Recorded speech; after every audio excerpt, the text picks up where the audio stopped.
बिस्मिल्लाहिर्रहमानिर्रहीम। अस्सलाम वालेकुम नाज़रीन, एक और वीडियो लेकर हम आपकी खिदमत में हाज़िर हो गए हैं। नाज़रीन, वीडियो का टाइटल आप सामने स्क्रीन पे देख रहे होंगे और बग़ैर किसी लंबी चौड़ी बात के हम वीडियो का आगाज़ करेंगे। लेकिन एक छोटी सी बात जो हम हमेशा आपको कहते हैं कि जो भी वीडियो हम आपके सामने लेकर आते हैं वो हम कुरान और हदीस की रोशनी में उलमा कराम की कुतुब के हवाला जात देते हैं। उसमें हम आपको अहकाम इलाही, फ़रमाने इलाही बताते हैं, फिर आपको उन सवालों का जवाब देते हैं, फिर आपसे वो टॉपिक डिस्कस करते हैं, फिर आपको वो वाक़यात सुनाते हैं। तो नाज़रीन, फिर भी अगर ऐसा होता है कि हमसे अल्फाज के चुनाव में या कोई लफ्ज़ बोलते हुए कोई गलती हो जाती है या हम कोई लफ्ज़ दाएँ बाएँ हो जाता है, तो आप हमारी इस्लाह कर सकते हैं। इस्लाह बिल तहज़ीब का हक़ सबको हासिल होता है, तो आप भी हमारी इस्लाह कर सकते हैं। और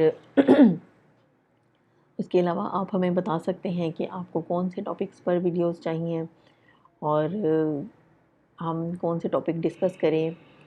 और कुछ भी आप जो है वो हमसे शेयर कर सकते हैं, अपनी बात, अपने सवाल, अपना कोई भी एक्सपीरियंस या कोई भी ऐसी बात जो आप लोगों ने सुनी हो, या इस तरह से कोई भी वाक़या, कोई हमें हमारे नॉलेज में भी उस चीज़ से इजाफ़ा होगा।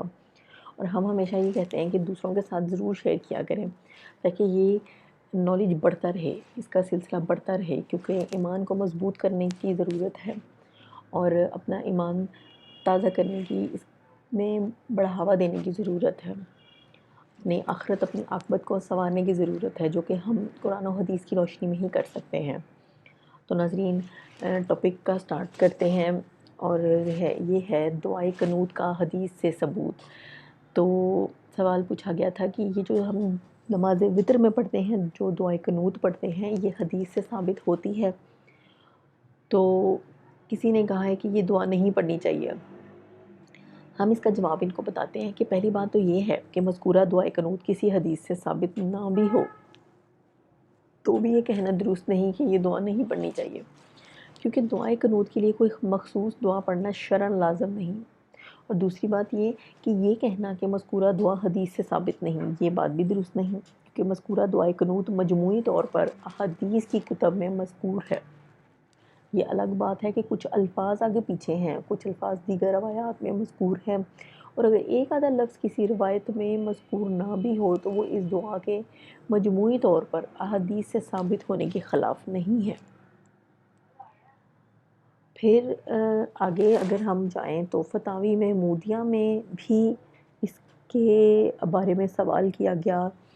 वो सवाल भी हम आपको बताते हैं कि दुआए कनूत वितर अल्लाहुम्मा इन्ना नस्तईनुका से एंड तक सही किस किताब में मनकूल है।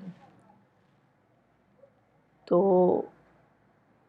जो इसका हिस्सा है नुमिनु बिका व नतवक्कलु अलैका व तशकुरुका मनकूल नहीं है। ये अल्फाज किस हदीस में मनकूल हैं? उसमें भी जवाब उनको दिया गया था, वो ये था कि दुआए कनूत के ये अल्फाज मशहूर ऐसे हतमी नहीं हैं कि इनके तर्क या तब्दील से नमाज फासिद हो जाए, जैसा कि कुतुब फ़िक़ह ज़ैली, शामी, तहतावी वगैरह में सराहतन मज़कूर है। दुआए अल्लाहुम्मा इन्ना नस्तईनुका से आखिर तक जो है अबू दाऊद के हवाले से रसाइलुल अरकान और फ़तल कदीर में मनकूल है। इसमें लफ्ज़ नुमिनु बिका भी मज़कूर है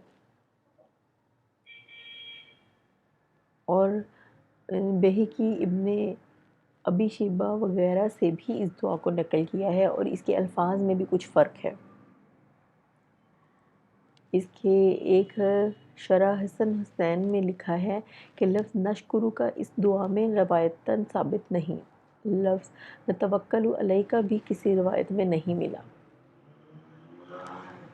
तो नाज़रीन, हमारे सवाल का जवाब आपको हदीस की रोशनी में भी पता चल गया। आपको कुतुब की जो हमने हवाले थे उससे भी आपको समझा दिया, बता दिया कि हदीस से साबित नहीं है ये दुआ, ये बात दुरुस्त नहीं है। दुआए कनूत खुद भी बज़ाते खुद एक तासीर रखती है, जिसको पढ़ना हमारे लिए ज़रूरी है। और ये दुरुस्त नहीं है कि اس کو جو ہے اس نہیں پڑھنا چاہیے، یا اس کو کسی مطلب یہ نہیں کہنا چاہیے کہ یہ جو دعا ہے یہ پڑھنی نہیں چاہیے۔ اور اب ہمارے اس سوال کا جواب بہت سارے لوگوں کو کلیئر ہو گیا ہوگا۔ یہ سوال بہت سارے لوگوں کا تھا، مختلف اوقات میں مختلف لوگوں نے سوال کو جو ہے وہ کیا کسی اور حوالے سے ہوا تھا، لیکن اس کا جو مین پوائنٹ بنتا تھا وہ یہی تھا کہ اس کا ثبوت چاہیے تھا بہت سارے لوگوں کو، جو کہ ہم نے بتایا ہے۔ تو امید کرتے ہیں کہ اب یہ کلیئر ہو گیا ہوگا، اور ہم یہ بھی کہیں گے کہ یہ جو انفارمیشن ہے یہ دوسرے لوگوں تک ضرور پہنچایا کریں، ویڈیوز کو شیئر ضرور کیا کریں۔ اس کے ساتھ ہی ہم آپ سے اجازت چاہیں گے، انشاءاللہ ایک اور ویڈیو لے کر حاضر ہوں گے، تب تک کے لیے اللہ حافظ۔